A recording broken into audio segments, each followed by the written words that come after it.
Feri nám teraz opíše, ako prebiehla naša púť. Tak najprv v roku 2001 sa zrodila Džifra na Slovensku.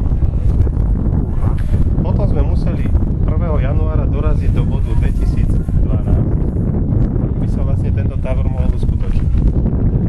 Potom sa v hlavičkách niektorých šikovných ľudí zrodila myšlienka putovať na východnom Slovensku do cieľovej stanice Levočská hora, to je Levoča je tu, ale to je len cieľ, čiže tam ešte len prídeme.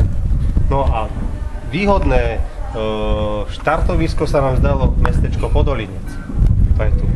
Odtiaľ sme prešli kúsoček do Lomničky, to je tu.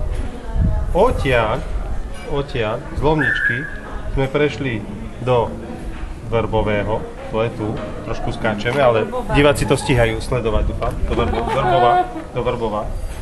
Do Vrbového ešte len pôjdeme, tam bude ten ďalší tábor. Ďalší tábor potom, hej, presne. No a z Vrbova sme potom skočili do Žakoviec, to tu je. A zo Žakoviec sme vlastne potom, sledujú tu diváci, hej, vidia to dobre, hej, dobre. A teda zo Žakoviec ideme teda do už spomínané na začiatku Levoče, to je prosím tu. A vlastne týmto sa náš tábor blíži k záveru. Ďakujem za pozornosť pre televíziu Jose, brat František Olga. A? Hanitka! Áno.